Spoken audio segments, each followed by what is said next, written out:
Oh, you're hiding from me now. Yeah. Well, that's what I'm back here to tell you. Yeah.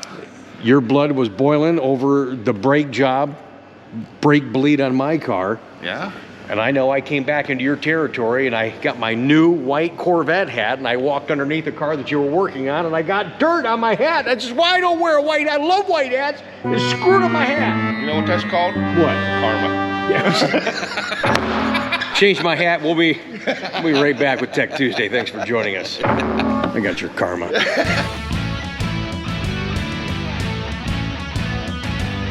Hey, Chucky. Hey, what's going on, Rick? You know where you're sitting right now? What is about to become the Corvette confessional. Father Chuck is here with us today as a special guest. Welcome to Tech Tuesday.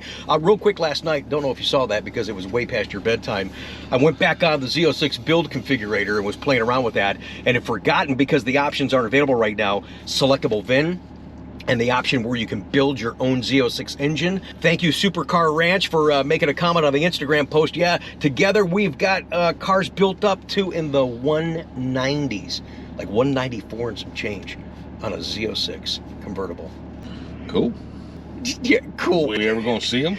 No. Okay. I guess it's a moot point. That's pretty much what everybody's saying. Hey, thanks, but whatever. Thanks again, you guys, for sending in your questions. Thanks for sending in your stuff for Father Chuck. That's coming up before the ride segment today. He's laughing because he's already seen some of the questions. Yeah. And some of the answers. And remember, that's a bit, entirely just a bit. Yes. I think you got just a couple more. I do. Do you want to go ahead and start? We got a couple hands-on demos for you guys today too, so go ahead, buddy. Sure. This one comes from Clark and Son Company, I guess. It says, replacing the front of my engine accessory drive belt. Do you have to drop the engine? And if so, how much will it cost? I haven't done one yet. I looked it up in service information. It does not look like you have to drop the motor, but you do have to take some paneling and stuff out from underneath the car in order to access it.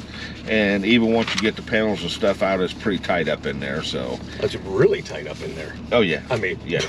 Well, you got the oil tank that sits right over top of where the belt is, so right, and it's up against the rear cowl area where you sit. So yeah, it's pretty tight. Here's my question for his question: why are you asking? Yeah, I mean, it's like, hopefully, don't need one yet. Yeah, what the heck is going on? Email address is up on the screen. If you guys have a question for Tech Tuesday, make sure you put Tech Tuesday in the subject line. If it's a question for Father Chuck, make sure you put Father Chuck in the subject line. I told you, I got a whole file started. Thank you so much for the responses and the engagement from you guys. Greetings, Rick and Chuck. I just wanted to say I really enjoyed Tech Tuesday last week. I loved seeing the oil change process, the DCT filter change process, the calipers, and the brake system being serviced. Actually, I wish there was more of this on the channel, please, he says. And I definitely understand that for some of these things, we need to bring our beautiful rides to the dealer. But it's good information and education to see and hear from your experiences. The hands-on approach really distinguishes this channel from the rest, especially when two Corvette guys like you and Chuck with your chemistry can produce an educational at the same time and entertaining video. It's never the same versus the booklet. Isn't that the truth? My mechanic's heart wishes there was more of this on your channel in the future. P.S. My wife Scarlett loves watching you guys and loves the sound effects that you use in your editing. She cracks up all the time. Scarlett and Irving from Connecticut. Thanks for watching, you guys. Yeah, and throw a little sound effect there. Sure. And a follow-up to that. Yes, sir. Everybody knows who watched it. We had a problem with your car. Went into fail-safe mode, blah, blah, blah. Right. The problem was the leak at the caliper was letting air into the system. Once I replaced the new caliper and put it on, I had to go completely black through the entire bleed system. And finally got it done once the caliper arrived. Yeah, we did a follow-up video on that. Yeah, it's a good point, because actually last Tech Tuesday we were talking about all that and me possibly trading my car, which now I'm starting, my head's getting all jacked up, but we'll talk more about that when we get into the middle of November. But yeah, brakes are working great. I appreciate that. Not a problem. But quite a process indeed. But oh yeah, especially when you got to do it twice. This C8 is, and that's why we do these Tech Tuesdays, this C8 is a constant education. It seems like you and I are learning stuff every day. We're seeing different situations and try to share that, like Irving just said, trying to share those experiences. So it's not just for us, it's for everybody in the Corvette community. So thanks again, you guys, for the support. Appreciate it. All right, this one comes from John. It says, first, I love and faithfully watch your channel. Your Tech Tuesdays are great. I'm hoping when I'm in the area, I'm able to stop by and say hello and thanks personally. Rick, you are a true asset to the Corvette community, and I hope GM and Chevrolet realize this fact. Okay, it says, my Tech Tuesday question is, I have a 2019 Grand Sport. I'm aware of the wheel rim crack situation associated with these vehicles. You mentioned this fact in one of your recent videos with the Grand Sport and Z06 trades you've been receiving. Right. First, what is the fix for the problem, or does one exist? Right. This has been a conversation for years. Yeah, I mean, the problem is, if you look at the wheels are this wide, and all the weight's supported out where the studs are for the lug nuts, so you have this much that's pretty much open. So the offset of the wheel is the problem. Is there a fix for it? No. Is GM going to do anything to aid or remedy this problem? No. How much does it fix, and is it a permanent fix? There's two ways you can go. We have a wheel company comes out and straightens the wheels. Unfortunately, in some ways, they say it doesn't weaken the wheel. Some guys say it do weaken the wheel. It's half dozen one another. But the only other fix is replace all the rims, and you're still going to have the same problem. Right. If you buy new replica wheels, does the same problem exist with them, forged versus cast? That I don't know. I would assume not. I don't know. I don't deal a lot in the aftermarket rim. Well, I think you're going to be better off with a forged wheel, a little bit stronger casting process. For strength. I mean, and they've got the forged wheels. A couple of those wheels are new for 23 are forged. Right. It's one of the reasons I got kind of excited on that. Of course, we're not as wide as what you were saying, but still we know that that is a stronger wheel. Sure, and the new C8 wheels don't have the offset like the old. Yeah, I've not had any problems with mine. No. No, of course you got to watch out for those freaking potholes. Oh, sure. Right. Sure. Right. All right. This one comes from James. He says, Rick, could you or Chuck please show how to check the fluid in the front lift system on the C8? Mine's working fine, but it makes a ratcheting sound when it's raising. That is a characteristic of that system. That's what it does. It's pushing that fluid in there. Just want to make sure my fluid level is correct. Believe me, if it wasn't, you'd see fluid all over the place. If you don't mind, I don't know if we can get in there. I'll have Chuck do a demo and show you now how to check your front lift system if you really need to. Sure, and not only that, if it was low on fluid, it'd set a code. You'd get a light service front lift systems. Okay, so like you said, he doesn't have any warning on the dash that he has low fluid, but if he wants to check the front lift system fluid, how do you do that? Okay, first of all, you're gonna have to take a few panels out here. You get your fingernails underneath these, pull towards the inside. They come unclipped. You gotta take both sides out because they come over top of this piece.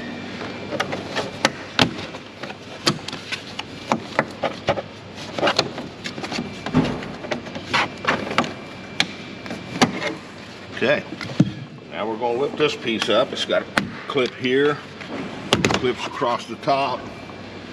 Got a clip over here. You got to be careful not to break. Clips up across the top. Now this piece comes out of your way. Right here is your front lift system. This is the cap for it. This one's had the recall done. That's why it's got the blue cap. If you look down inside there, you can see the fluid's up to where, almost to the top. There's a mark here on the side that shows where it's supposed to be, and that one's full. Thank you, sir. Yes, sir. That's how you check it. Thank you, Chuck, for the hands-on demo. I like those as well as the audience does. Oh, absolutely. Yeah. This one comes from Frank. Says, I have a 2022 HTC and having problems with my rear window. Noticed wind noise inside the cabin, and when I wash the car, water gets inside the glass and even on my speaker grill. Have you ever encountered a similar problem? No, I have not. I've taken it to the dealer for the same problem, and before I go back, I would like to know your thoughts. Does the rear window have a limit switch, or do you think it's a roof alignment or rubber weather stripping? Without seeing it, I wouldn't even want to venture a guess. I mean, I doubt that it's a roof alignment, because... What about the window? Does the window itself have an adjustment at all on that? Remember, I mean, the side windows used to have an adjustment so you can adjust the pressure. Right. I don't know if they have an adjustment back there on that. I'm not sure either. I'd have to look that up and see. We've not had that problem. I've taken my car through touchless car washes a number of times, and you see water build up there, but as soon as you pull out, the inertia pulls the water right out of there. Right. But if the first thing I think that is a hint of what he's got going on, he says he hears air in there. So it sounds like a molding weather strip issue for sure. Could be crimped, cracked, you know, just, I mean, that happens with all that stuff getting slammed and banged and put in there. Sure. That would be the first place I look, but I've not had any issue, and you've not seen any of those. No, I haven't seen any. All right. You got a couple more? Just one more. You just got one more? All right, go right ahead, and I got one more as well. All right, this one comes from Charles. It says, Dear Father Chuck. Not yet. Coming. Yes, he is. Yeah, he starts out, I was advised years ago to use Chevron injector cleaner every 5,000 miles in my C6 and 7, even though I use top tier fuel, which I did. Is this a good idea in my C8, or am I just wasting money that could cause problems with my mid-engine dream car? God bless, Chuck. I looked up on GM's service information, and they really don't recommend a whole lot of fuel or oil additives. We will follow up with this later, because there's some in there that say they absolutely do not use because it'll damage the fuel system. So yeah, we'll have to follow up on that. Oh yeah, that'll be a good conversation. We're getting close in this part of the country. Folks will store their car, and do you put a quarter tank of gas, a full tank of gas? Do you put stable in it? So that'll be a conversation as we get closer to that time of the year. Sure. Which is right around the corner. Yeah, well, yeah, it's coming quick. I'll have you dive deep into that for another future Tech Tuesday, because we get a lot going on, and we still have Father Chuck to come, and we still have a ride segment coming up for you guys. Here's one from Winston. Rick and Chuck, I walked up to my 21 HTC without the key fob. A friend of mine was holding it about 50 feet away from the car, and I was able to open the door with no problem. I could have sworn that I had the passive lock turned on for over a year. I went into the vehicle settings. I couldn't find any direct link to the passive door locking system, so I went to the owner's manual and found out about the passive door locking system when one walks away from the car. I sat down with the engine running and followed the owner's manual instructions. There was nothing in my vehicle settings that resembled the owner's manual. I never does. That owner's manual sucks. You just get dizzy trying to read that damn thing. Any ideas? I don't like the fact that I can walk away from the car and the car remains unlocked. Remember, you can push the lock button 2 times and hear it beep and confirm that the car is locked, but let me jump in and do a demo right now and show you, in fact, where you can change these settings to what you're talking about. It may have gotten turned off, or maybe it wasn't turned on to begin with. Okay, Winston, hopefully we don't have too much of a glare on the screen. Let's double check your settings. So in your main home screen here, go to Settings, go to the Vehicle tab, scroll down to Remote Lock, Unlock, and Start. Go into that tab, and then you may have to scroll down. There you go, Passive Door Lock. Go into there, and you can see I had it turned on for this demonstration. It may be off in your situation. If you're going to turn it on, just with the on button, yes, when you walk away, it'll lock the car, but you may not know that it's locked because you don't hear that the horn's beeping. So if you want to make sure when you walk away, turn this on right here without pushing the key fob. When you walk away and you're out of range, the horn will beep, and then your passive lock is working. The following bit is not meant to offend anyone of any religion. And now, Father Chuck.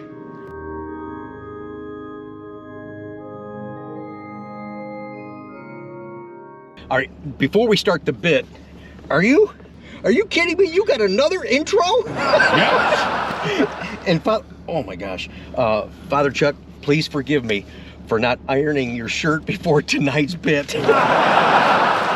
Okay, I got an opening statement that pertains to this bit before we actually get to your questions for Father Chuck. All right, this says, Rick, thank you for spending time with me when I brought my C8 in for the 7,500 mile service back at the end of July. I know it may seem silly, but I drove all the way across the country for an oil change, but now I have the bragging rights of having the only C8 in Alaska that's been blessed by Father Chuck himself. Bob in Alaska. Bob, thank you so much. And we talk about all the stuff that we film and have for you in the can on the channel. Haven't shared yet his visit, so stay tuned. Make sure you subscribe to the channel. You hit the bell notification, come back and spend some time with us and have some fun, as we're going to right now with our Father Chuck segment. All right, guys. I don't even know if we're going to get through this in one take. We had so much fun getting ready for tonight's show in this Father Chuck bit segment. So we'll do what we can to get through it and read your questions. And who knows how Father Chuck is going to answer them. Father Chuck, are you ready, sir? I'm ready. Number one comes from Joe. It says, Dear Father Chuck, it's been 6 months since my last confession. I must confess I've become addicted by modifying my 2022 C8 Corvette. It all started with small modifications like a carbon fiber start button. Then there was other carbon fiber pieces. Next was the front radiator grills. It escalated to changing the exhaust. Now I've converted the C8 to a wide body. I can't stop deforming my C8 Corvette, Father. Can you help me with my addiction? What counsel do you have for me? Well, Joe, you need to stop playing like it's Monopoly money. You're using real money to act like a 14-year-old. My advice is to grow up.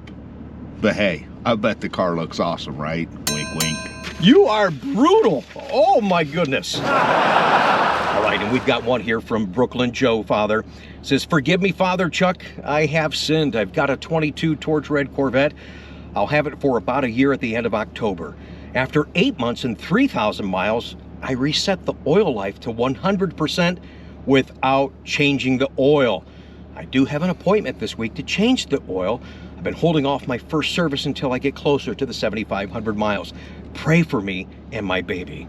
Well, Brooklyn Joe, for acting like a fool and trying to trick your car, I command you to hand over the keys and I'll drive it till the 7,500 mile mark. Oh yeah, Father Chuck is on a roll. Candy writes in, Father Chuck, can Corvette owners who do not wave at other passing by Corvettes be saved? Well, Candy, no they cannot, but I can save them from you. Stop acting like a lunatic, waving at everyone, put your hands down, drive your car, and yeah, stay off your phone too. Father Chuck, I love you. And one more for you this week, you guys. Michael writes in, Father Chuck, please forgive me. I'm thinking about getting a Porsche GT3 while I wait for the Z06. Okay, Michael, the Z06 is a pipe dream. Don't think, just do it. Buy the Porsche, that way I can move up on the Z06 list.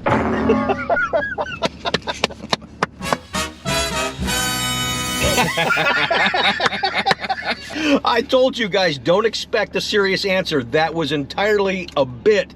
I can't believe you've got a second intro on the channel now. How about that? How about that? I told you, we got to bring back characters. Now, the nerdy news guy, that character, he'll be coming soon, but it's nice to have that stuff to break away. I don't know, well, you saw some of the stuff off air talking about this Sunday's Coffee with Conti and yes.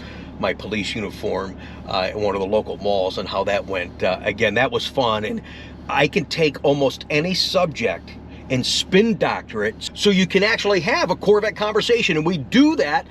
Corvettes, police, costume, ice cream, all that coming up Sunday. Don't tase me, bro! Don't tase me!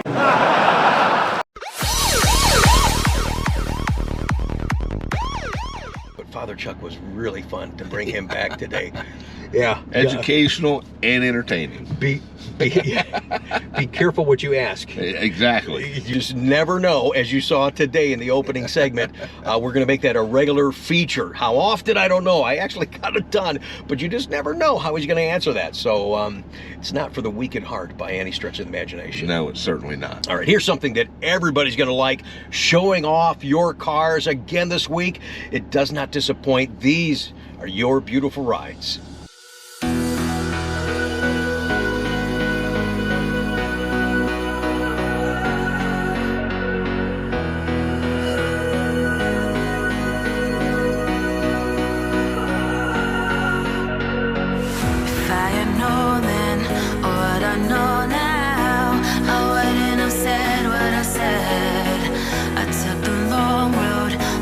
Be better on my own. Sometimes what's right is wrong instead.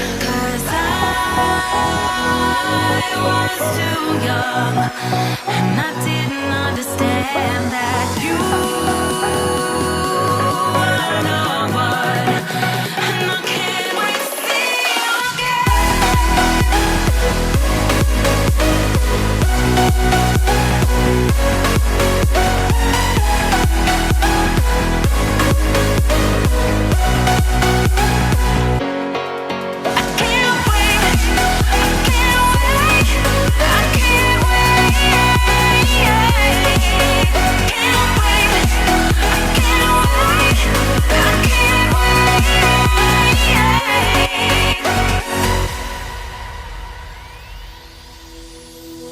hindsight is fleeting when your heart's bleeding and all you can see is red, till you discover it is within each other to forgive and make amends.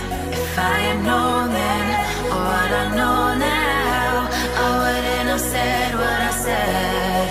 I took the long road, thought I'd be better on my own. Sometimes what's right is wrong instead, 'cause I was too young, and I didn't understand that you were the one, and I can't wait to see you again. Oh, I can't wait, I can't wait, I can't wait, 'cause I was too young, and I didn't understand that you were the one, and I can't